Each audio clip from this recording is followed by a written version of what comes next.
Hey guys, welcome to another episode of Couch Crunch Podcast. I have my co-host here, Don, with me. Say what's up, Don.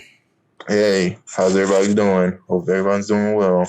And on this episode, we're going to kind of talk about a few topics. We're going to talk about the Outer Ranger. Actually, what I have right here on the screen right here, Outer Ranger. I kind of wanted to do a review on it because I actually finished this series recently. Don, can you go ahead and tell us the rest of the topics? I don't even have it on my phone. Oh, yeah. Sony predicts that it will be easier for people to get a PS5 this year. Yeah, they announced it recently. Yeah, Kendrick. We're going to go over Kendrick Lamar's album, the final review for it. All right. And Nick here is going to go over what he thought about Doctor Strange, the Multiverse Madness, if it's the scariest of the Marvel movies. Yeah, no spoiler free. You know, I won't really put anything out there for you guys because I know a lot of people probably didn't even get a chance to really watch the film. But I mean, I'll give a small intake on it. Yeah, and lastly, anything interesting that were happening in our lives as of lately. Yeah, actually, I was going to start with that first, actually. I was going to say, so Don, yeah, you have anything interesting got going on in your life you want to kind of bring up to the audience? Let me see.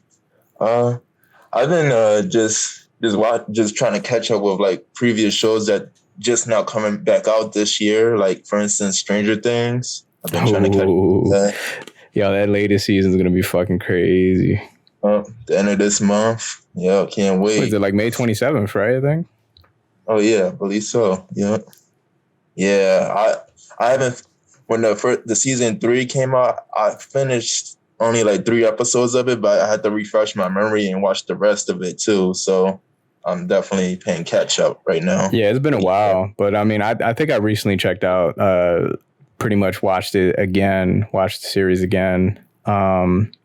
Recently, so I feel like my mind's already refreshed. I'm just hoping like my expectations like for the series. I mean, I hope that I hope a lot of interesting things are going to kind of unfold on this series. Like, you know, like what's up with Hopper being in with the Russians and stuff like that, and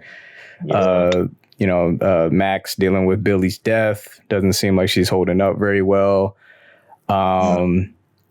And just like, I think we seen a new enemy on the trailer. I think it was like one of the main antagonists. Oh, so yeah, it was like, it was like, whoa. So this is finally the big bad guy that we actually finally seen. Yeah. So I don't know. It just seems like there's going to be a lot going on this season. I mean, I think that this won't be the final season. I think there will be a season 5 coming out as well. So yeah, it's supposed to be like 2 parts to it. I've seen. Yeah, hopefully, and then next month a part 2. Hopefully, you know, the next season won't take another 4 years, maybe, because I mean they always jumped. I think like 2 years every season, but because of COVID and you know the situation in 2020, 21, you know, a lot of things were backed up and delayed, which was understandable. But you know, hopefully we can get it faster this time. Yeah. So the kids they look so grown, man. Like they grew so fast. Oh yeah. Oh my God. Sure. Yep. Whether the actors are like in the 18s. Yeah, because when you first watch the series, you're like, they're so young. They were like kids. Yeah. And then it's like when you look at them now, it's like I think Miley Brown. I think that's her real name, 11. Oh, yeah. She looks so grown now. Like, I'm like, wow. Yeah. She's 18. I think she can finally drive now, apparently. That's what she said, like, on the interview, I think, on Saturday Night Live. So that's really good. Oh, yeah. Yep. So it seems like it's about to wrap up, the series. Yeah. A lot is definitely going to happen in this series. Definitely want to hear your thoughts and an opinion, guys, on this series. So definitely when the show comes out, definitely want to do a video and kind of talk about each episode. We're actually going to dive into each one that comes out. But the thing, honestly, because it's Netflix, so I think the whole series is going to drop right then and there. But we can actually still take it step by step and actually kind of go over like each episode. Like, what do we thought about it? What do we feel like that needed to happen or anything that should have happened? We'll just kind of dive into all of that on each episode. Yeah. And what else you got going on, man? Else, I say not too much else that well, let me see. I've been really digging into like as far as like music. I've been like diving into like different genres of music, like death metal. Oh yeah. Yeah, it's a very interesting culture. Like I've been like every time I go into like a different genre of music, I like to really deep dive into like the culture around it and like the see where it all started and came from. I know it's like I haven't like death metal has kind of taken like a back seat over the couple years, right? Like that's like the same with rock, right? It's like a lot of people are not really listening to those genres these days. Yeah, it's more of an underground thing now. Yeah. Nowadays. But it used to be more prevalent around the 80s and 90s. But yeah, a lot of that stuff comes from like Norway and the northern people. Like it can't that's like the roots of it. It's very chaotic how it all started. Especially like a band called Mayhem. It's pretty intense. So the band Mayhem actually helped created influence heavy metal. The specifically the subgenre of death metal, like they're like one of the pioneers. They didn't create it, but they're like one of the influenced it, right?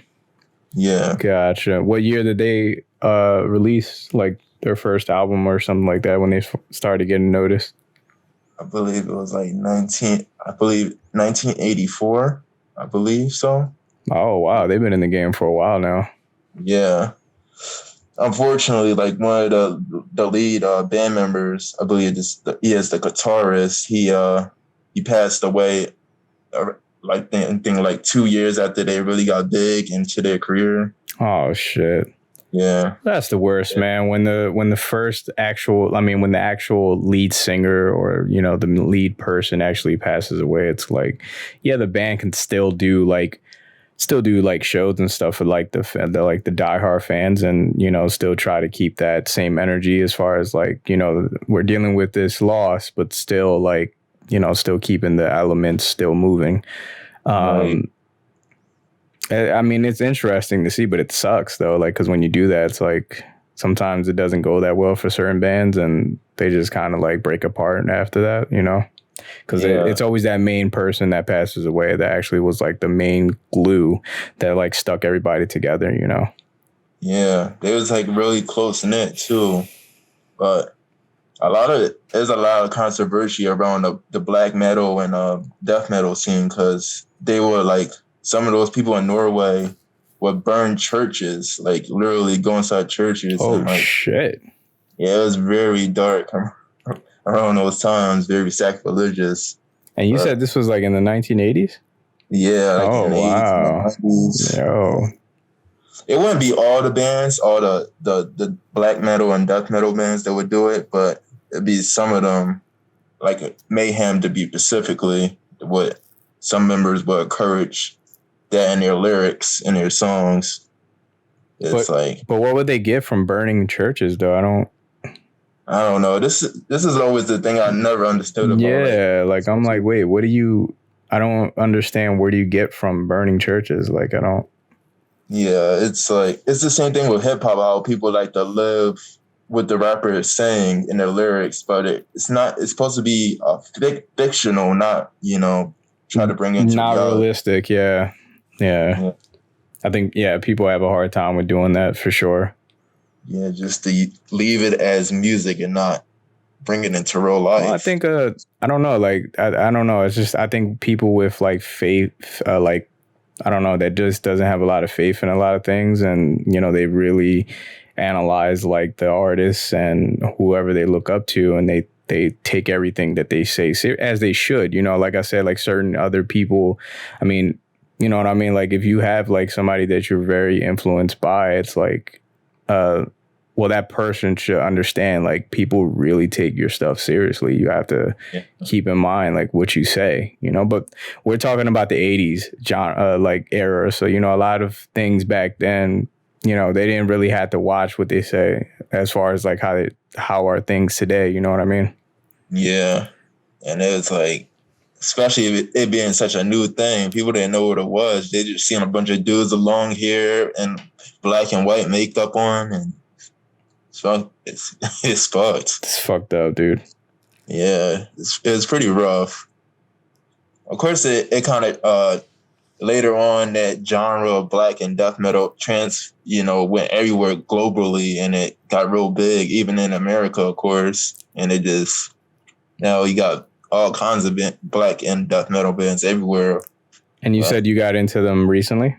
You said? Yeah, it's like something I just been interested in, because sometimes I try to go towards things that may make me uncomfortable, just to think outside of my normal hip hop range of music. I try to go outside of just to experiment with different genres, just to see if I would like it. Oh, I can relate for sure. I mean, I've always had some troubles kind of expanding my curiosity for music. I mean, because honestly, I don't know. It's just because I grew up around hip hop a lot growing up. And I don't know. I just didn't think like any other music at the time was like worth me listening to. But as I started to get in my teens and stuff like that, I started to get into like rock or like Linkin Park and what was Green Day, what was I think what was the other band that was like really popular in the early 2000s? It was like Pink. Paramore, yeah, there you go. Said Pink.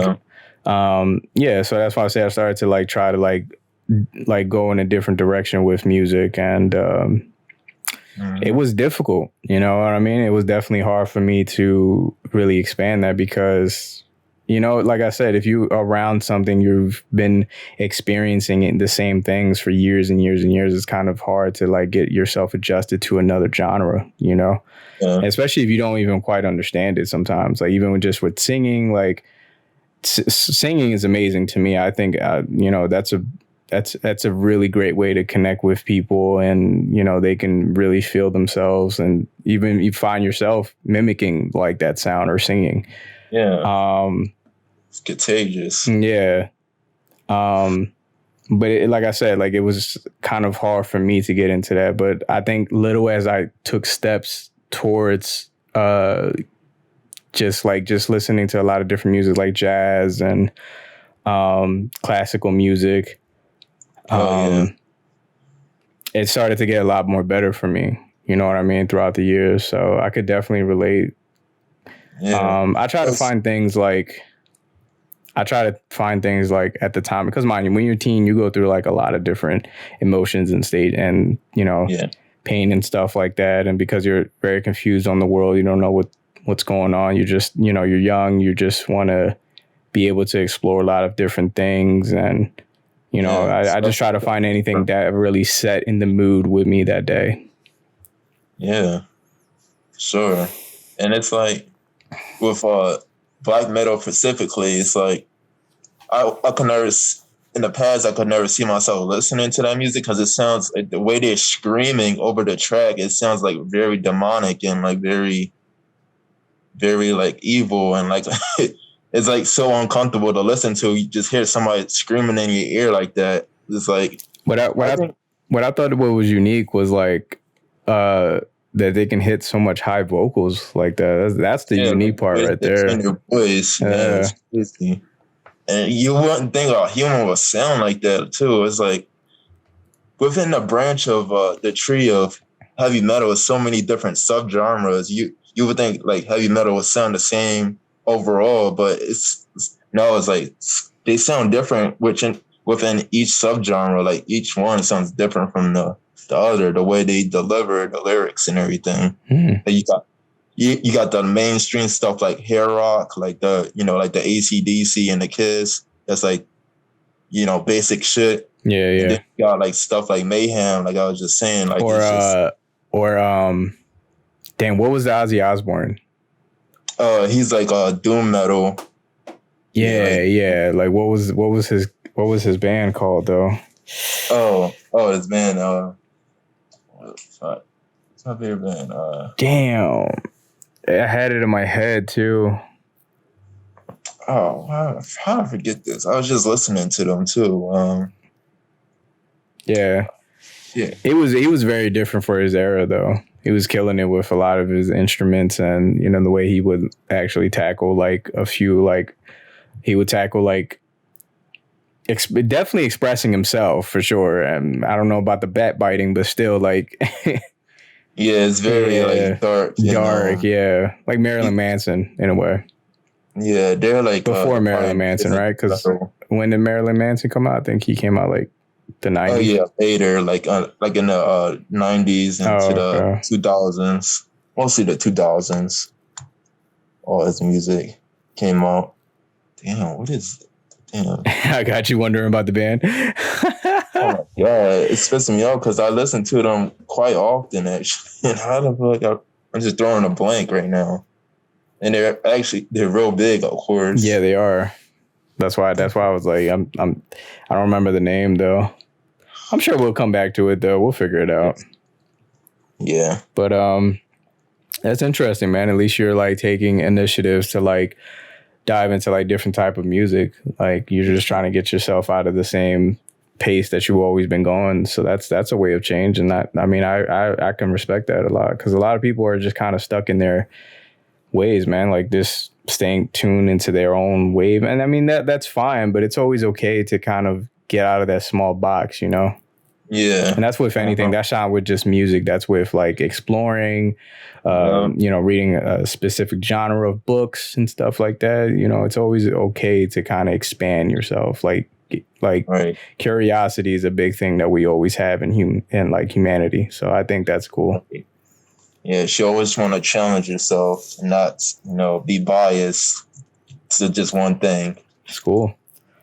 I can kind of go over. I mean, I don't got too much that I got personally going on. I think I just recently, I actually recently just picked up a book actually from Barnes and Nobles. It's actually Setting Boundaries, Find Peace. It's by author Nedra Glover Tawwaba, if I'm not pronouncing that right. Yeah, I mean, I like it because, I mean, I got the recommendation from, obviously, The Breakfast Club. Oh, okay. Yeah, but I got it because it makes a lot more sense. It's actually just teaching people how to really really set the boundaries for themselves or just respect other people's boundaries because I think a lot of people struggle with that these days, like just not respecting each other's boundaries with when someone tells you don't do this a certain way and, you know, or they're telling you just leave me alone and stuff like that. Like even with the situation with Mike Tyson, like when on the plane, that guy clearly didn't respect his boundaries. So yeah, that's why I'm like stuff like that. Like I'm being taught on that. So I mean, I kind of like the book a lot. So I'm just learning a lot of. See, that's what I'm saying. Like I think me and you are kind of on the same wave. Like I'm diving into different type of genres as well. Yeah, trying to open your mind to subjects. But it's interesting. It's interesting though. I mean, I think that's the only thing I got going on as far as right now. I'm pretty much just working on like a few poetries because I'm a poet, but I'm not a professional poet. So I just try to write poems that kind of express like how I feel, what I'm going through in my life, and you know what I personally think about certain things, and I think it just helps cope with a lot that I'm going through, and you know, just in general, I think it just makes me feel free. Oh yeah, when I'm writing them, and I like to actually read up on a few poets. Like if I go to Barnes and Noble, I can go to like to the poetry section and read like a bunch of poems. It helps me a lot. Yeah, it's different to see other people's perspective on like how they tackle like their way of poems. Like it's really interesting because everybody has a different style to writing, and I like that. Yeah, it's an art to it, sure. Yeah, and always had me wonder, like, as big as poetry always has been throughout history, it's like it's never like a thing that's talked about as often though. but you will see it in each and every way of writing, like from directing to like, you know, music to you can see it sprinkled within every kind of subgenre if you think about it. I agree with. I kind of agree with that. But what I don't agree with is like a lot of like even just rappers today, like they kind of not. It's hard to say. Like they don't really appreciate that they have the ability to do poetry. They kind of look at it like, oh, it's easy, I can rap and stuff like that. And it's like, so I mean, poetry can be used for a lot of different things. You know what I mean? It's not just it's meant for like rapping and stuff like that. But it basically what I'm just trying to get at is like, just you don't need to look at it as like a competition in a way, or I think you should just be free with what you write. You know what I mean? Like, right. I'm not going to say his name, but I remember watching a certain individual on an interview, and he was like, well, this shit is easy, man. And it's like, no, it's not actually. A lot of people can't really write poetry out there. So you should really probably appreciate the fact like you have the ability to do that. A lot of people can't do that. Right. You know what I mean? That's why a lot of people have different ways of kind of coping with like their stress, like therapy, listening to music, working extremely, overworking. You know what I mean? Like there's a lot of different things out there. So it's like I just want people to appreciate the overall thing about poetry, like everything about poetry, not just use it as like a tool in a way. You know what I mean? It is a tool, but like, don't flaunt it though, is what I'm basically saying. Like, it's supposed to be a way of expression, Yeah. Yeah. Bottom line. Yeah. It's about what's in your heart and your thought and mind, and you writing it out. And I'm not a professional. I started at like, I think I started because my ex-girlfriend actually showed me back when I was like, I believe I started when I was like 11, because she showed me like a bunch of poems. Like she had like a chest that actually had like a bunch of poems in them, and I actually read a lot. I read a lot of them, and of course at that time my English was like broken. I tried to like write on the paper and shit like that. I still have terrible penmanship, so I don't really like to write. And it's a good thing that we actually use a lot of our phones. It's sad, but I mean our generation is always based on the phone these days, so it's like it's just better to just write in your notes and shit like that instead of on pen and paper. But at that time I was 11. This was probably like 2006, 7. Well, okay, 8 or 9, around there. But I would kind of try to like do my own poems, and it would take a lot of concentration for me to really try to even just conjure up a sentence. You know what I mean? Because again, like I've seen how the way that she wrote, but I didn't want to really copy the way that she wrote. So I kind of wanted to do my own thing. And yeah, there was times that I kind of like try to use like online poems to make myself look better and shit, because I was young. I lied about it sometimes, but I actually sat down and tried to actually write down some of the things. And as you could tell, I've had like multiple subject books of just me just writing, and even if it didn't make sense, I just still write it out because I just wanted to still express like everything that I was going through at that day particularly. But then I just used it as like it's a way to just keep, as long as you keep writing, that's all that matters. You know what I mean? That's all it is. I mean, it didn't have to make sense. Even if it didn't make sense, if it made sense to you, then, because it's like a journal, in a way. I was about to say that. It's like a journal diary. So I was always really private with like most of my poems, but still, like, I don't, I would like to show a lot more people like my poems. I always wanted to try to like attend those open mic for poems and stuff like that. Oh yeah.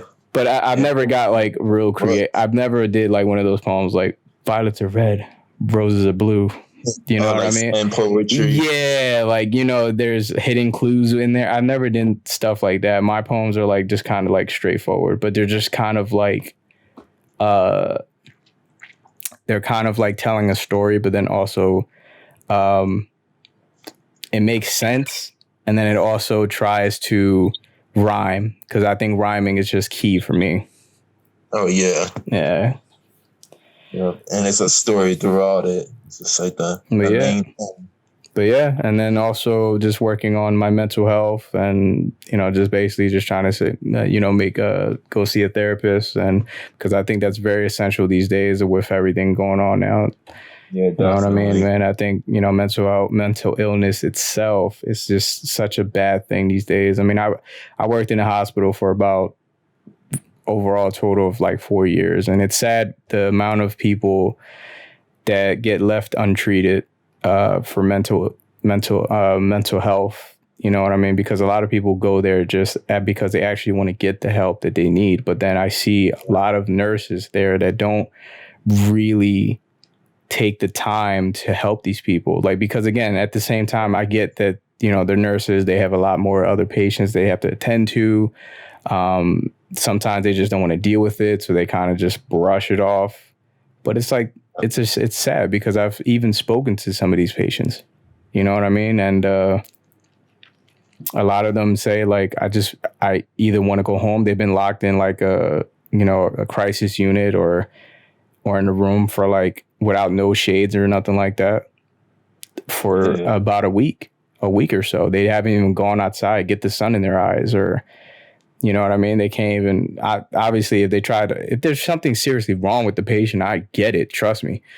But there's some that made a mistake and they just are trying to be forgiven, but the hospital is not very forgiving with stuff like that. They want to make sure that the patient doesn't try to harm himself at all costs, but I don't know, man. It's just, it's just like, it upsets me in a way, because I just see like with like how the medical field is just kind of acting towards, and it's been like this for years. Like this is way before our time, and people don't care, man. That's just the main thing. People don't care. Yeah, and the amount you had to pay, and especially in America, for the medical bills, and when you go to the hospital, there's so much just for you to for mental patients to be treated like that. I don't speak for the entire clinical side. I mean, obviously, I know there is nurses who do care, who do try their best to help the patient, and then the patient turns around, tries to choke them out, or tries to do something towards them and harm them, and I get that. That's understandable. But then there's some, like in a lot of cases that I've seen with my years of experience being there, it's just like a lot of people are just being left, not even trying to talk to them. They just inject them and put them to sleep, and then wake back up, and then they'll wake up frustrated even more. Like, why am I here? I've been here for like days, frustrated. And then it just keeps going over and over again. It's like some sort of hell in a way. So it's like, I feel bad for people who have to like be sitting behind walls most of their lives. Like, some people do have to be in there. Yeah. But there's some that can change, if they get the right help, but they're not given that chance. I'm just speculating from what I've seen throughout the years, and it's sad, Yeah. And it's just the same thing in the medical field. Everything, like the medicines that some people get, even that people that's outside of the hospital, is like so temporary, and it's not really curing the disease or the problem they're having. I just don't think medication is the answer for everything. I think, like, if this person's really seeking help, and definitely therapy is such a big thing. But like I said, with certain people, it's like that's not enough either. You can't help everybody, but still, man, I mean, it's a big thing to wrap your head around. And like I said, you're never sure about these type of situations, but still, like, these are still human beings, man. Yeah. It's a tough situation. It's a tough situation for sure. But I wish doctors and scientists would look more into this kind of thing, and like try to upgrade the system for its medicine. Yeah, because if you notice, I'm not really accurate with like the best numbers, and I can't really tell you everything, but I'm pretty sure a big chunk of like that the money that the United States pumps into is like mental health, right? Like it goes into that of trying to help everybody, but it's not really doing anything for a lot of people out there. you know? Yeah, and it really needs that backing of research more into it. Like, But the especially by best, this time. but that's what I'm saying. But the best advice that I can give is that obviously you can't help the world. You can only start with yourself and try to help yourself out, because that's what my therapist always had told me anyways, you know? But I just you just feel bad because you do want to help. You do want to see people grow. You do want to see people do better. And especially from the environments that we came from. You know what I mean? We didn't come from such a great glimmer and shine neighborhoods, but that's why it's even better for me to see people change and do better for themselves. Because I mean, again, we only live once, and we should always want better for one another. You know what I mean? Right, for sure. So, yeah, I mean, that's just really what I got going on right now. Yeah. And I know it's a weird transition, but we can go ahead and switch over to this Outer Ranger now. So if you guys haven't got a chance to really dive into this series, it's pretty much it's the best way that I can describe it. It's like it will always leave you thinking and wondering, like, what the hell is going on. So it's basically, long story short, I can only give a short summary of this show. It's basically about, I don't want to say cowboys, but people that own ranches out in Texas and stuff like that. Farmers, yeah. There you go. Thanks, Don. So pretty much it's basically set around like, them trying to fight over each other's land. Well, not each other's, but the one wants to buy the other's land, and the other one is basically not trying to have that. So one day, he actually was just doing his job as a farmer and just happened to stumble across a black hole that's in the ground. We can go ahead and play it, though. Let's play it. This land, this family, it's always been kind of like a dream to me. I don't know, part of me, I guess. Figured one day I'd wake up. I'm looking for the Abbott Ranch. Yeah, we're not a tourist ranch. Come on, I was looking at camp. Only be a few days. Autumn. Royal. Glad to finally meet you. Why are you here? You see that? I've been drawing it for years, and now I see it all over the place here. You stay away from her, you understand? And that goes for everyone. I want See the black hole? that land. Why? Right.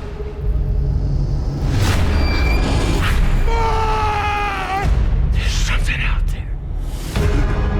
What is this, Royal? I don't know what it is. This will just be our little secret. I want you west pasture because I want you west pasture. My west. You tell me. Something's happening here. Something bigger than you and me. And the world's been waiting for something like this. There'll be no strings to bind your hand. You ever wonder if the world's not what you think it is? No law. No order. What Just symbol? chaos all the way down. Hello. Something is coming. Something is happening. Just call me angel of the morning, angel. Please, can you quit it? Just call me angel of the morning, angel. Just touch my cheek before you leave me.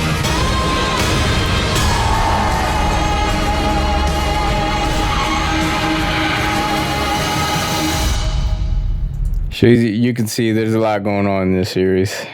Oh yeah. Which why, like, I've seen a bunch of like reaction videos to like this, and they're like, what the fuck is happening? Yeah, I mean, it's always leaving you at suspicion, like what the fuck is happening. But I mean, what really captures me, like, in this series, like, I like the fact that it kind of talks about some of like the backstories on like some of these characters, and how it sets up to, I mean, how it ends is very interesting. And as obviously as you go through each episode, kind of explains like what's really happening. But still, you're still going to be confused because it's like, I don't like, how did the whole get there? Well, they kind of explain like, I'm not going to say too much because I don't know if anybody really got a chance to really watch this series, but Right.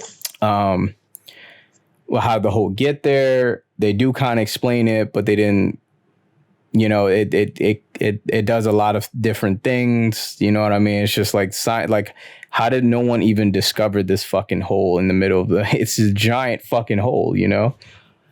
All right. And, I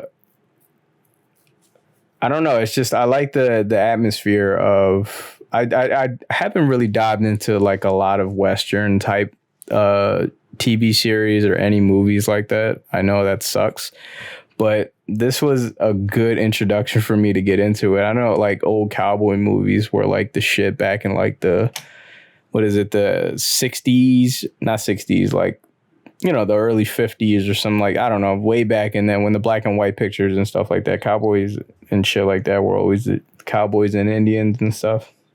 Right. Yeah, that whole Western life back in those times. So, I mean, that's always left me like wanting to dive into this series. So I was like, let me check this out. I've seen so many good reviews on it. And like I said, I mean, I thought it was a very awesome series. Yeah. It has Josh Brolin. Yeah, it has Josh Brolin in it, which is amazing. I'm a big fan of his. And yeah, man, like I said, a lot of good things in this series, because it's kind of hard for me to not really explain too much, because I'm not sure like if anybody really got a chance to really watch the series. But right. I highly recommend it if you guys want to check it out. And you know, if you guys have any questions, you know, feel free to ask them in the comment section. Yeah, definitely piqued my interest. Yeah, got like a that's natural feel to it. That's what I'm saying. It's very interesting. Like, I've never seen like a TV series revolving around, like, especially like I told you what it was like off camera. Yeah, but that's what I'm saying. Like, how is that how is that contributing like to from this era? Or like this, not this era, but like this type of genre, like, you know, in the Western type thing. And then how is it that other genre conflicting? You get what I'm saying? Well, right.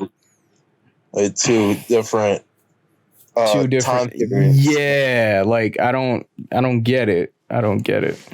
I guess it has a lot to do with the whole, you know, it's like a portal through something else. Yeah, right? I mean, from what we've seen, obviously, like the portal has like some sort of powers in there. Like, I'm not sure, like, if you're going. Well, I mean, I am sure, but I don't want to say it. But right. You know, a lot of different things come out from the hole. So it's like it's very intriguing. A lot of questions are. I feel like with this show is like you're gonna have like a million questions because you don't really know what the fuck is happening. And towards the end, like you're gonna be like, wait, what? Like, I'm telling you, the last episode I watched, I was like, wow, this shit had my fucking head like spinning. Wow. But I definitely wanted to bring it up on the show because I just wanted to kind of put that show on like out there if anybody didn't get a chance to watch it. And you know, like I said, I mean, I think it was a great show. Yeah, definitely. Give it a try. And what was it? I think you said Sony. The PS5. Oh yeah, don't bring it back more stock. This is. PS5. I mean, I've been said that this was a good thing from the very start. I mean, I think everybody should have a chance to get this console ready. It's been out for like 2 fucking years already, man. I mean, I think it's enough is enough with this shit already. Yeah. The only thing is, I heard from last year these new versions of the PS5, they're going to be like lower quality in a way because they're like they're taking out like a certain piece. I forget the piece out of the original PS5 that they're taking out, but just to be able to sell more of them, they're going to kind of lower the quality of them. But it's still PS5 though, right? Like, I mean, they can't took so much out of it that it's still not going to make it like, you know, as value as the very first PS5. Like, it's still the PS5. Like, you know what I mean? I mean, most people probably don't really care about that shit. They just see a PS5 and it's like, oh, I just want to play it, you know? Yeah. But I that's believe good. it was like copper or something. It was like a material built in with like a metal. Yeah, they said something about like the cooling pipes or something like that. It's like different because obviously I think with copper, I don't know if it's still within. I don't keep up with like you know, metal materials running out. I think it's with copper. They were having like a lot of issues with kind of disputing or like not disputing. It's like a shortage. Yeah. That's, I couldn't get the fucking word out of my head.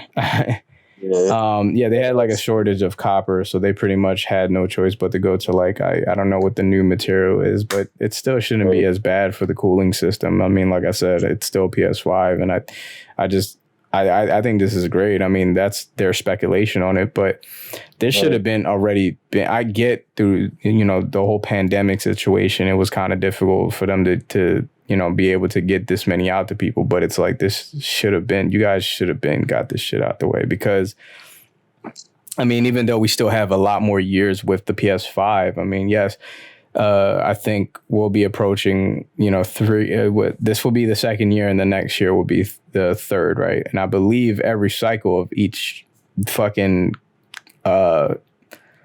each life cycle of next generation is like 6 to 7 years.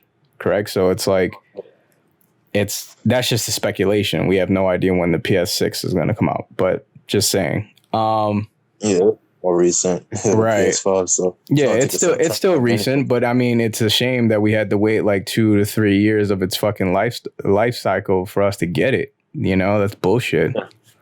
Yeah, and then the next question is going to be like, what is it going to be like when this shit drops again? You know, and this is with every electronic thing out there. Like, this is what the future is going to be like. You know what I mean? Like, just scalpers and people not being able to get their chance with it. I think it's unfair. I think it's bullshit. You know, I think everybody should be entitled to get their, you know, if you have the money, you worked really hard, you feel like you deserve it, fuck it. You know, you should get it. And you shouldn't have any fucking problems getting it. And you should not be able to have to pay above MSRP prices. You know, I think that's fucking absurd. But hey, I mean, like, we can't do anything about that. It's the sad part. To be fair, it's not these the console companies' fault. It's the scalpers. Yeah, I know. Yeah, but I just think, like, when did we start getting? I mean, scalpers has always been a thing for sure, but it's never. I don't believe it's gotten to this level of like. Yeah, it's got worse. Yeah, like it was around back in like the PS3 days and probably even sooner before that. But at least you were still able to go to the fucking store and buy a PS3 or 4. You know what I mean? I think the 4 had ran out for the time, but it wasn't scalpers. I think it just ran out because a lot of people were buying into it. I don't think it was scalpers though. Yeah, I think a lot to do with it too because of the pandemic. Everybody was inside, so took advantage of that, and they just scooped all of them up at those point in time. And the way the technology of the bots of the scalpers they use, it just advanced up until this point. It's probably just so hard to get by that system of what they built. Yeah, it's crazy, man. And, you know, that's even with, like I said, with anything nowadays. Like, I just actually recently heard, like, NVIDIA's talking about dropping, you know, the 40 series. It's rumored, you know, it's rumored to be coming out, like, in, like, this fall of this year. Now, I mean, my thoughts and opinions on that subject, I think I'll leave it off for another episode because I feel like I'm going to go insane with, like, I don't get how fast the computer industries. I mean, like I said, I understand, like, you know, it's a different industry from consoles and stuff like that, but they make shit way too fast for people not to get, like, if they just spent $1,500 or $2,000 on a 3090 Ti, it's like, can you give me some time to enjoy the fucking life cycle before you have to get another one. But like I said, most people don't really think like that. They're like, I'm fine with the shit I have now. I'm gonna bang out until like the next 7 years or some shit until it breaks, which is fine. Yeah, it's just like the phones, you know. You don't have to get the next iPhone if you don't. It's not necessary to get the newest technology. But it's like, well, why you don't? It's all about money, you know. That's what I guess that's what it boils down to at the end of the day. But I don't know. You make enough fucking money. You know what I mean? It's a graphics company. You know what I mean? It's just you can do it. I don't get it. But anyways, the same thing with that. Like I said, it's gonna come out in the fall. It's good luck because you're not gonna fucking get it. You know. It's the same thing with the PS6. Like when that shit drops, it's gonna be the same thing. You know. Your Lord, how it knows how upgraded the scalper. At this point, I believe that we should be able to get our own bots. Can we not get our own bots at this point? Like, I mean, fucking. I mean, there's tutorials online that actually build your own bots. I tried to do it, and I was like, I am not doing this shit. It takes a long process for you to do this shit, and it's like, I don't know if it's worth it. Yeah. If you got patience and time, which I clearly don't, hey, you can set yourself up with a bot and you're straight. But you just gotta be careful with those type of things, man. That's the main thing you got to be. Yeah. Can really corrupt your system if you do the wrong thing, of course. But again, going back to the main subject, you know, I'm glad that Sony's actually finally, you know, speculating that they're pushing out more PS5s for the public to enjoy the consoles, you know, because it's just enough, man. That's just, you guys already seen on how I felt about this situation. I just want. My only thing is, I just hope they said it might be a problem with like the venting system, you know, like where it pushes out the air to cycle it through the PS5 because of the copper not being this new material that they're replacing with the copper not being as stable as it should be.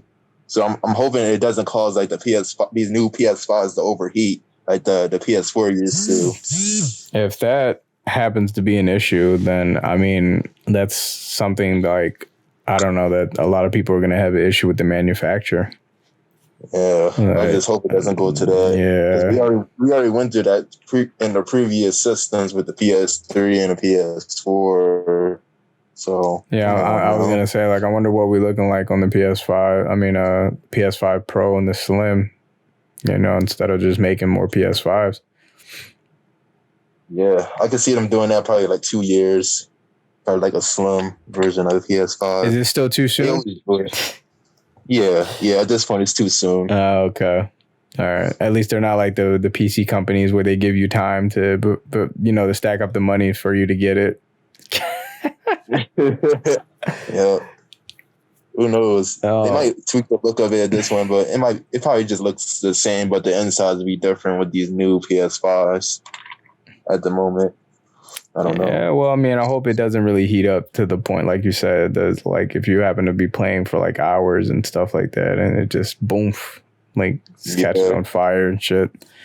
I don't know. Just got to be careful with that, guys. You know, that's what I'm saying. Just do your research before buying it, at least.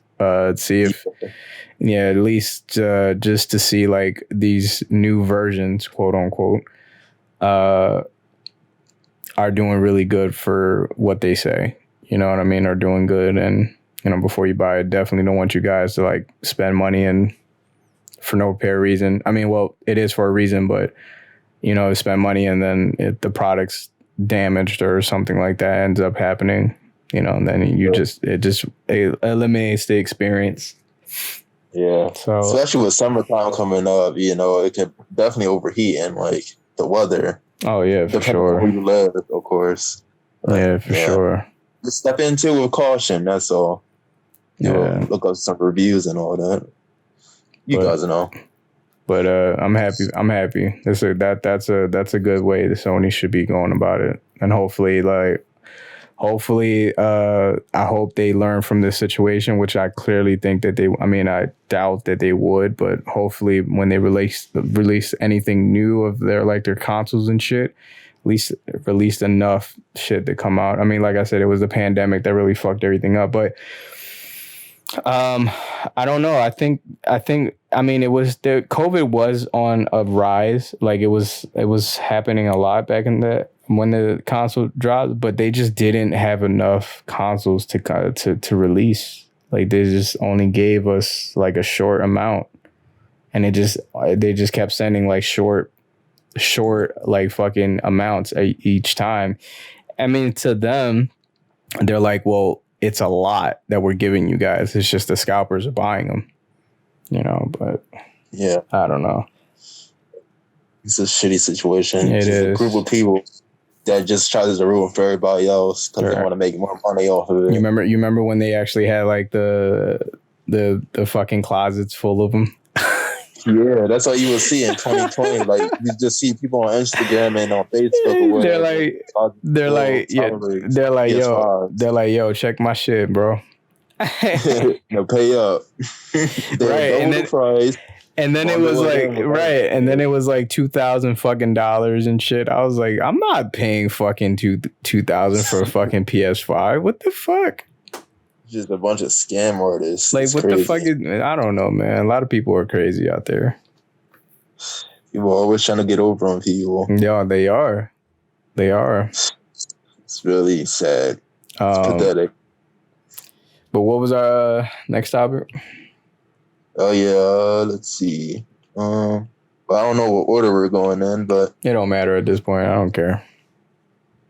I guess you can talk about the Doctor Strange you've seen recently. So, I mean, it's gonna be one of like the same thing with Outer Ranger. Like, I'm not gonna be able to like really talk about it much because I'm not sure if like I'm sure of a big chunk of people out there that have really seen it already because it's been out for like has it been 2 weeks now? I think. Yeah. I think it came out like. No, wait, it came out like last week, right? I think. Oh yes. Yeah. Like, I think 1 week. Okay. Week. Okay. But I just watched it over the weekend, and I thought what was very interesting about it was that it was definitely one of I may sound like a bitch for this, but I mean, it was definitely kind of scary in a way. And why I say that, because again, like I can't really say it too much, but there's a couple of scenes in there from a character that we didn't really expect to be, scary. And there was just a couple of scenes that they have a couple jump scares in there, which kind of took me by surprise because again, like Marvel really doesn't it doesn't really do like jump scares and try to like be a little more horror and stuff like that. They don't really deal with shit like that. So it was kind of interesting to see like it was interesting to see Marvel kind of go into that direction. And even with this one being the first, like what else can we see? I understand with the Morbius was trying to, but that shit was ass. I didn't like it. Already know that. Yeah, sorry Morbius, it was bad. I watched like the couple minutes of it and I just seen like he was dodging bullets like the Matrix. I was like, fuck this. I can't. And that's why I got a lot of backlash because again, like it just sucked. Like the acting sucked. The animation sucked. The entire story of it kind of sucked. I don't know too much. I can't speak on that per se because I don't know like Morbius' background story, but I'm pretty sure like I don't know if he grew up sick. I thought like he was a student that was learning like how to find a cure for like this type of disease and shit like that. Yeah, it's a lot to do with like the blood that he was trying to seek out, but he was trying to take in like fake blood. Yeah, but when was he sick? That's the part that I don't get. Like I don't know if I don't know the origin story. So yeah, that's what I'm saying. I don't know it either, but I feel like I don't know if I'm wrong for this, but I don't feel like that it's that though. I don't know if he was sick, and this is something I believe that the movie kind of conjured up. Like, you know what I mean? Like, I don't know. Oh. Yeah, it was bad. Going back to Doctor Strange. Yeah. I'm actually surprisingly, I thought it's like overall it's going to be positive reviews, but I'm starting to hear like some people not really liking it. Like, I'm seeing a couple bad reviews from it. I mean, I think I can understand. So you saying like the overall you like it? I loved it. I can understand why. Okay. I have to sit there and read some of the comments, but I can probably understand why a lot of people didn't really like this film, because again, like they didn't expect like a certain individual to kind of go the route that they took. So I mean, because that caught me by surprise, and I don't know. I'm maybe, and there's a new character that was introduced into the film that a lot of people were like, "Who the fuck is that?" I don't know if she was from the comics, but nobody knows who she is. And then the end credit scene character, which was also crazy. I mean, big fan of the actress, but I didn't know that character. It pertains to Strange's story. That's all I could say. Got you. Yeah. So it's different to unfold, but I can definitely see like why people don't really like this film. I mean, again, I can't speak for everybody, but I mean, I loved it. I absolutely loved it. I was, like I said, I was really caught off guard because I didn't know, like, there was a couple of scenes in there where that person was really going great and beyond to get what they wanted. And I mean, I like the story behind it because I think a lot of people really judges that character instead of really coming from the perspective of like everybody's bad. Everybody has an ulterior motive, but you have to just keep in mind that, you know, they are killing people, they're doing bad things, but they want something out of it. And what this person wanted was actually not bad at all. It was just what they chose to do in the film. Like they just decided to fuck everybody else. This is what I'm getting. It's like a kid throwing a tantrum in a way. Okay. Yeah. Huh. So, would you say it's better than the first Doctor Strange? Oh, for sure. Oh, okay. For sure. So they improved upon what. There was a lot more. There was unique scenes in here that were like, wow, they blew my mind with like the effects and the magic and a lot more different creatures and stuff. It's amazing. Oh, okay. Yeah, there's new abilities that he uses in there, and I was like, wow, that's what really captured me though. It's like he was doing different things. I loved it. Oh, you know, the acting was great. Obviously, I think Benedict, I think, what's his name? Cucumberback or something like that. I forgot his name. He's a great actor, you know what I mean? And then Elizabeth Olsen and, you know, all the rest of those people. And like I said, even the new character that they introduced, I mean, she's not new to acting, as far as I know, but this is the first time I'm seeing her. She's very young. Okay. Very young in real life. I think she's like 18, 17.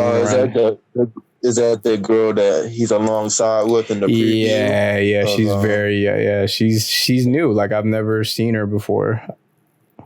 In the Marvel Cinematic Universe, of course, brand new, but new to me. I've never seen her on anything.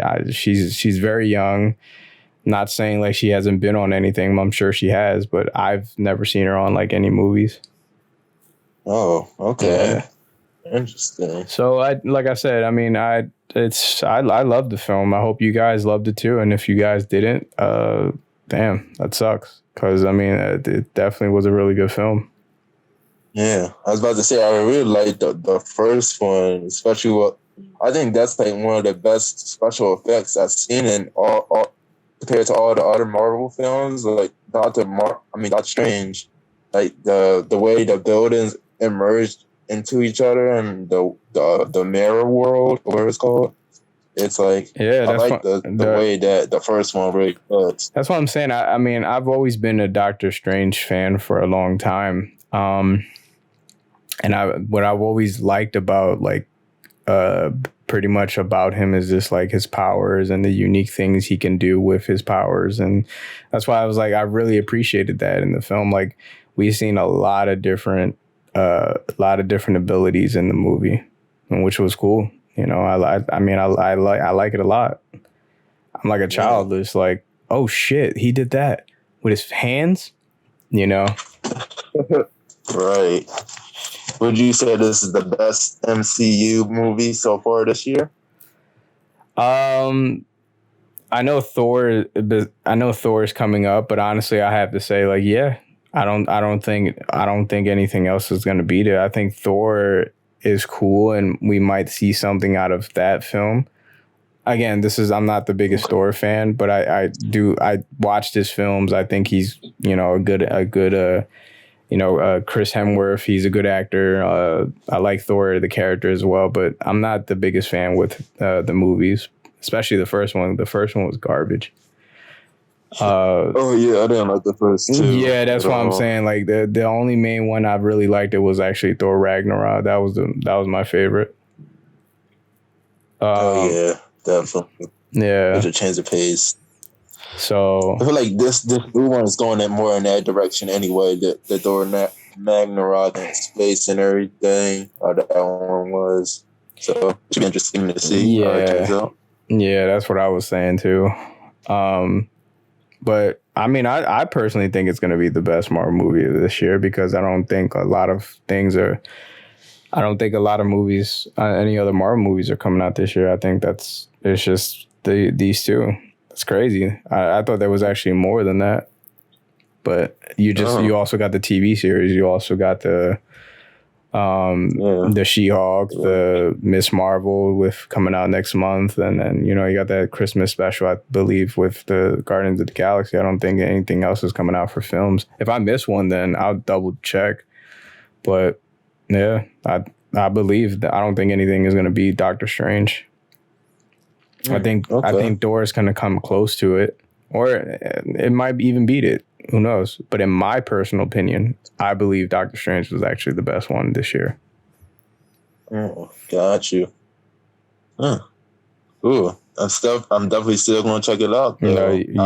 You have to. I didn't get a chance to watch it yet, but yeah, I'm really. You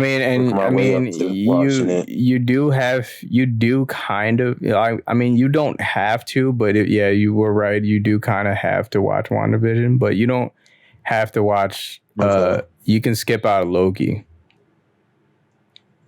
Oh no! I was referring to Loki the last time to Thor because. Okay. I'm not sure if it's going to connect to the Thor movie. No, I don't think so because that is going like in a way completely different situation. I don't think that one has anything to do with it. I think if you watch the trailer, as long as you've seen Endgame,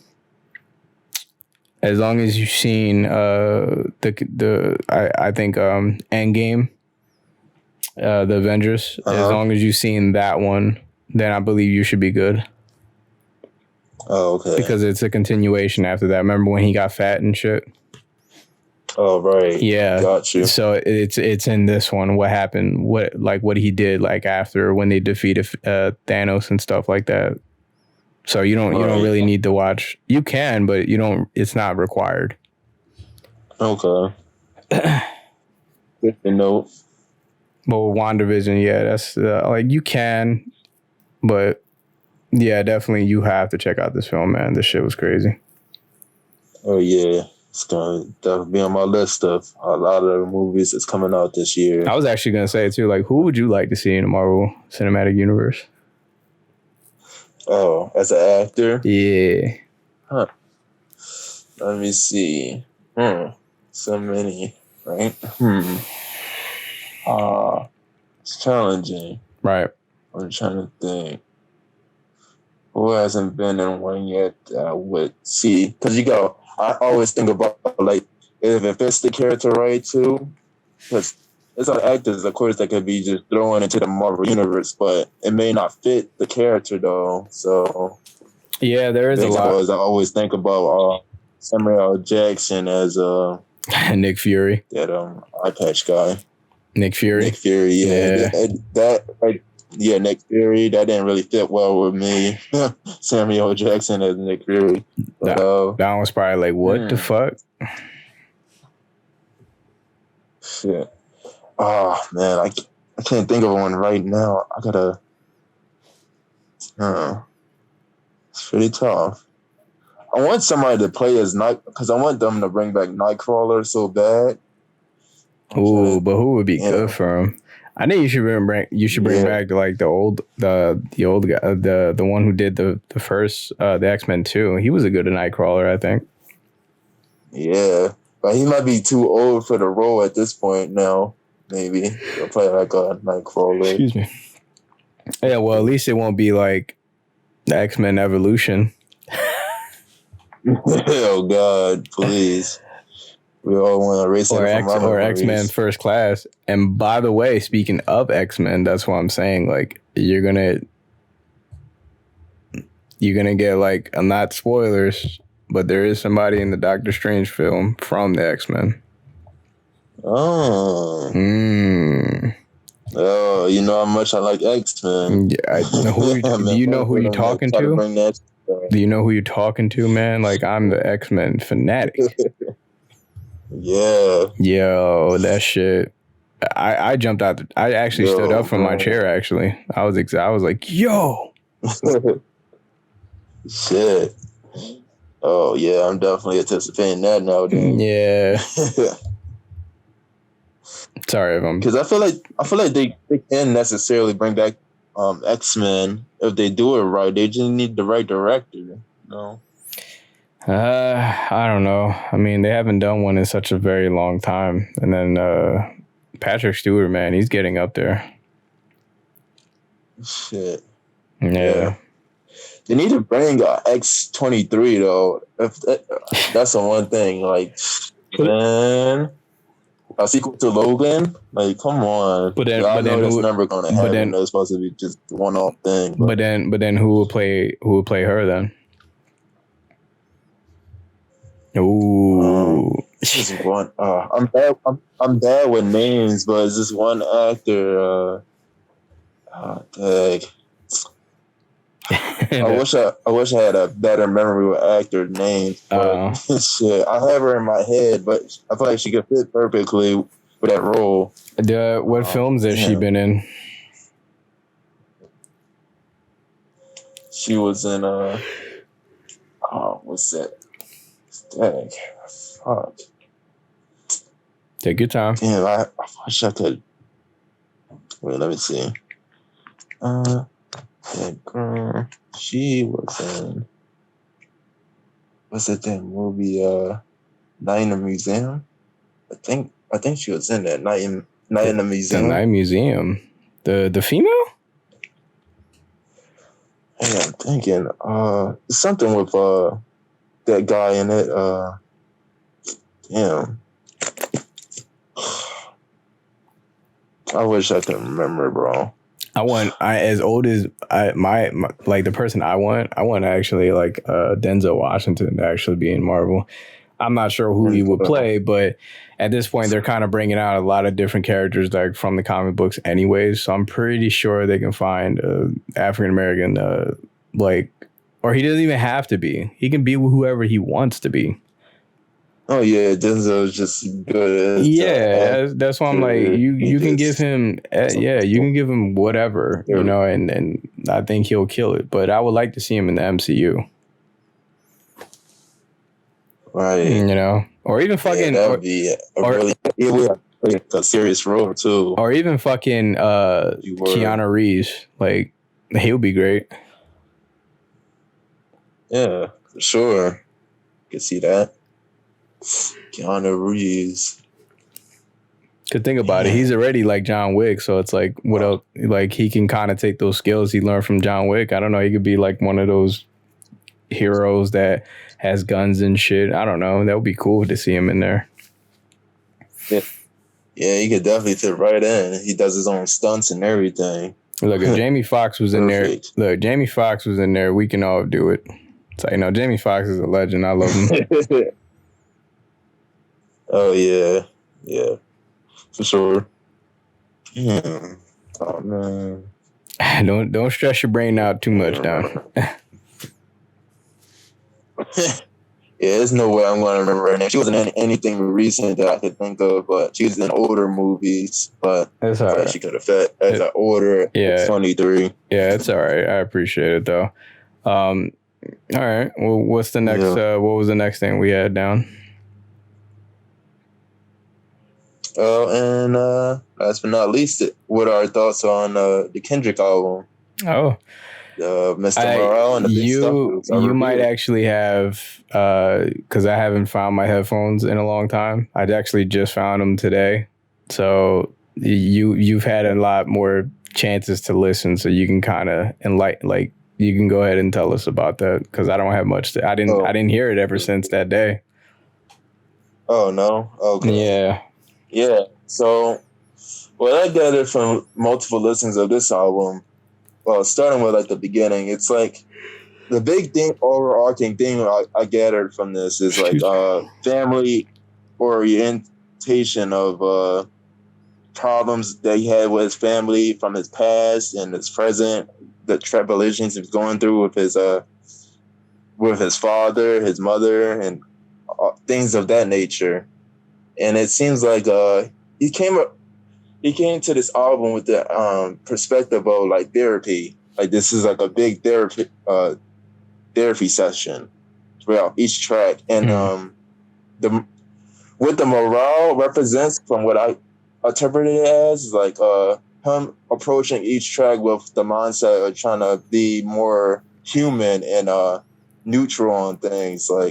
Right. On the one track, he's like, I am not your savior. He wants you to treat him like a human being, not like some godly person. That's why I think he has the fake thorns around his head on the album cover. Which could be hard to do, because of who he is, Right.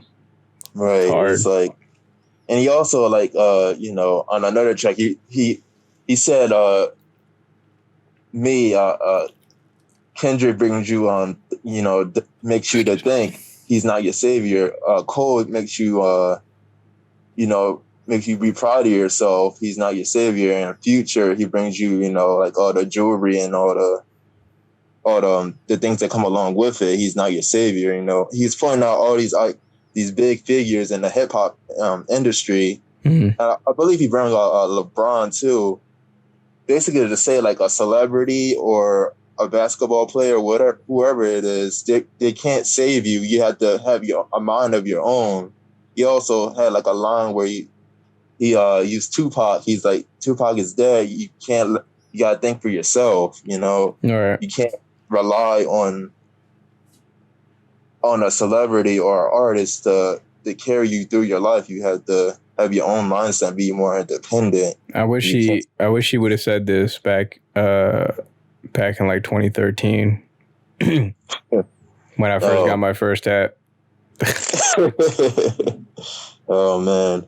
Yeah. So it's and another theme I've seen throughout this album is he kind of came, from what I got from it, it's more of a feminine kind of album. I say that because it's he challenges a lot of the men that he came across or he experienced in society as a more of a bad thing.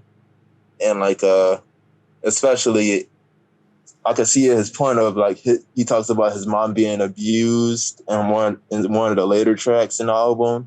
She went through trouble with his somebody in their family abused his mom, and also touched somebody in it. I believe he said he touched him as a kid. Yeah, he did. No, he did. Yeah, he did say that. And he really went to depth about it. Yeah. The main one I was actually worried about was that one you're talking about, but then also the one about his aunt. That must have took a lot out of him to do that. Oh yeah, but I was just about to get to that, her transitioning into a man or a man.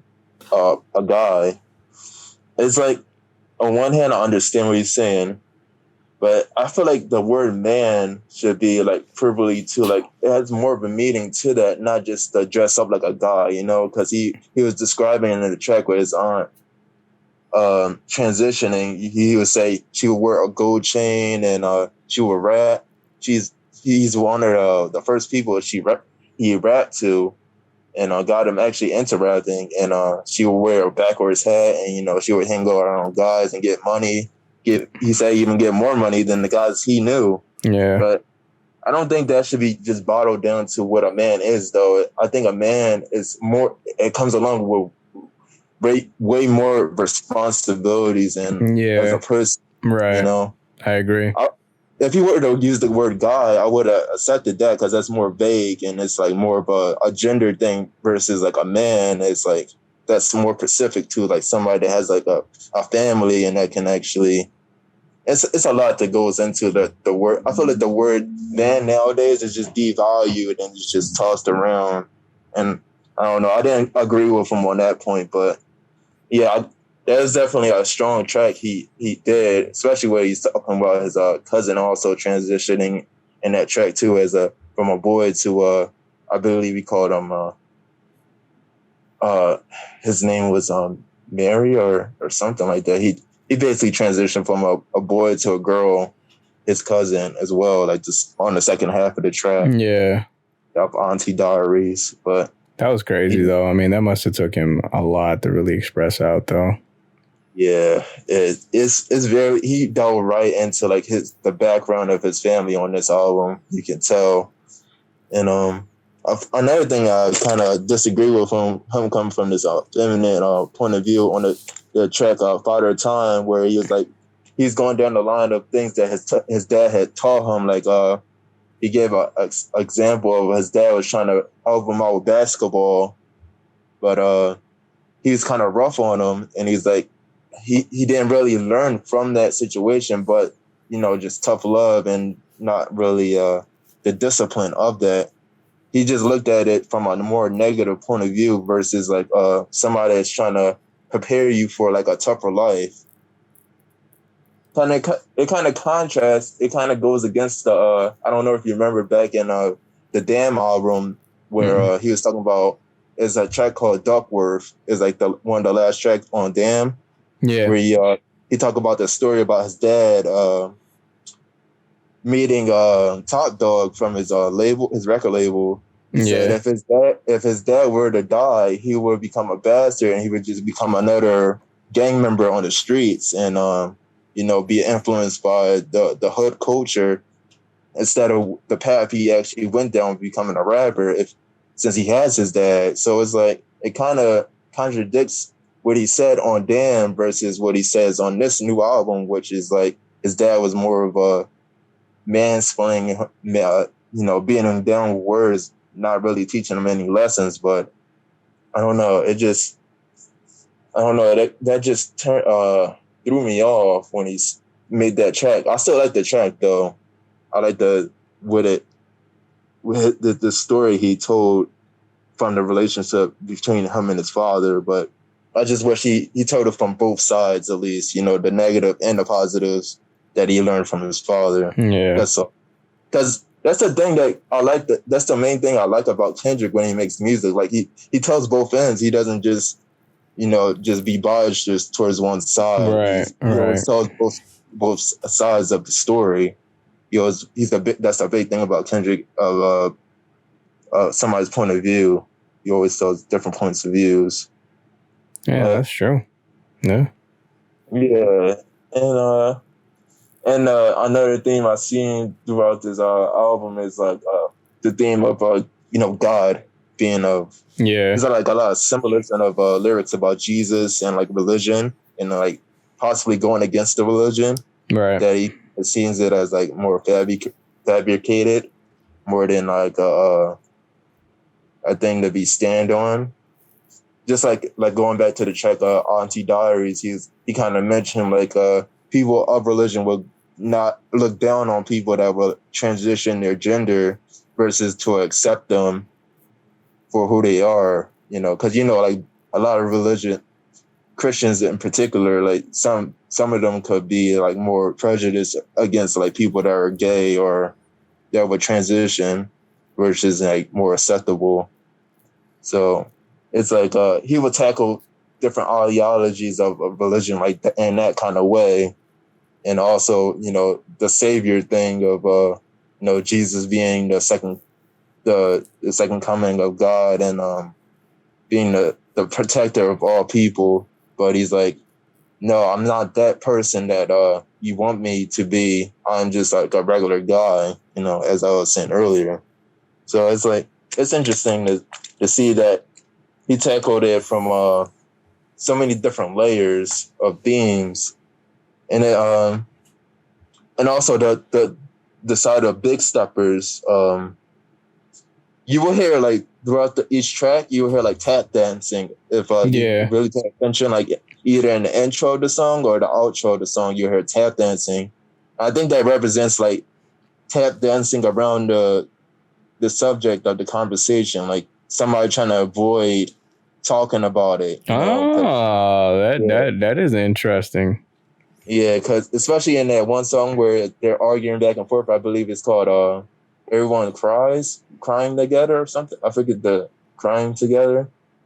I forget the name of the track exactly, but basically the track is kind of becoming real popular right now, where he's arguing from a man's point of view, and it's like this other girl on the track, and they're like, it's this really toxic relationship, and you can hear them arguing, and it gets really violent as the track goes on. But at the end of that track, you will hear some lady's voice. Yeah, she was like, "Stop tap dancing around the conversation." Yeah, and I think that's where the Big Steppers, come in each track. You will hear like tap dancing throughout each one, and I think it's like, don't avoid, like in therapy, they say don't avoid your problems. Yeah. And just try to swerve around, beat around the bush. Deal with it, yeah.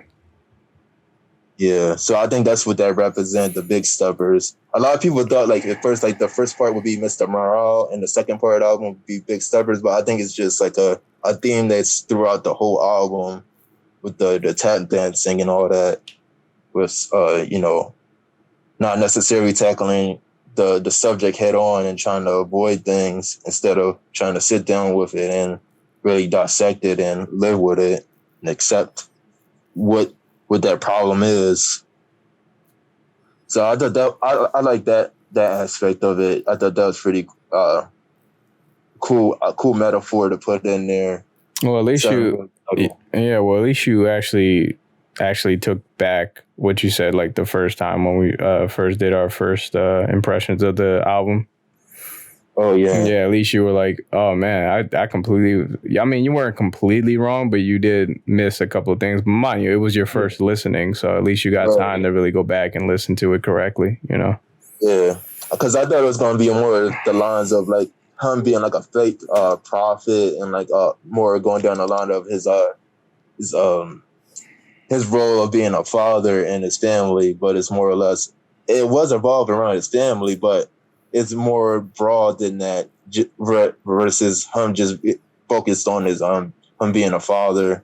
Is more of the background of his family and what they went through, which I thought was also good. So either way, I liked it. Yeah, he definitely exploited a lot of like his troubles going through like all these years, and he's never touched base with like on this side of Kendrick before,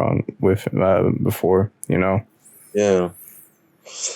Oh, and another thing I forgot to mention in the Father Time track, it kind of reminds me of I don't know if you remember the track off of Damn. A lot of these I feel like Damn and this album is kind of like the opposite of each other if you really pay attention. Like if on the Damn album, it's this track called Fear, where he's talking about his mother, and he's like, I beat your ass, he keeps saying it in like different verses, but he's talking from the point of view of his mom beating his ass for little things. But but over in like I was just saying on this album, he's talking from his dad, beating them down with words and talking from that point of view. So basically, I thought that was interesting. Yeah, contrast each other. So basically, both albums are kind of talking about his parents. That's interesting. Right. Yeah, because it's like, but the thing is, the way he talked about his mom and Damn, he didn't really say it in a negative way. He was just saying how she would talk to him. But in this album, is more he would criticize his father for teaching him those lessons or being hard on him. And I thought that was kind of hypocritical of him to do. That's why I kind of it was more feminine than being biased. That's what I found interesting. It's very interesting. You would think somebody, when he was talking about his mom on Damn in the Fear track, beating his ass and, kind of abusing him in a way, you would think he would be more critical on that kind of aspect of somebody. Absolutely. Absolutely. But instead, he's more critical of his father, just teaching him like life lessons. But I guess that's just the way the world is at this point. That was a really good take on that, man. I want to give you a high five right now. That was really good. Yeah, thanks. Because I think people are overlooking that aspect of this album too. Is like it's very feminine. It's just That's why I feel like a lot of people. I mean, it's still, to me, I still think it's going to be one of the greatest albums of this year. But whatchamacallit? I just think like it's not going to get a lot of people's support on it because, again, like he used a lot of aggressive words on there, and that's on that one track. And I don't think a lot of the population, I mean, as fucked up as it sounds, no one cares about their therapy and trying to do most of that stuff. We should, but clearly, I mean, like I said, there's a big portion out there that just wants to listen to trap music. Like, oh yeah, of course you're gonna have those bunch of people. Yeah. But I'm seeing like a lot of people are liking the album though, from what I observed so far in the hip hop. As they should, because it's amazing. Yeah. So I don't think it's going to be his most I feel it's going to be like very split. Like his fan base, one half of his fan base is probably going to like it, and the other half is not going to like it as much as his older albums. Probably, I can feel that.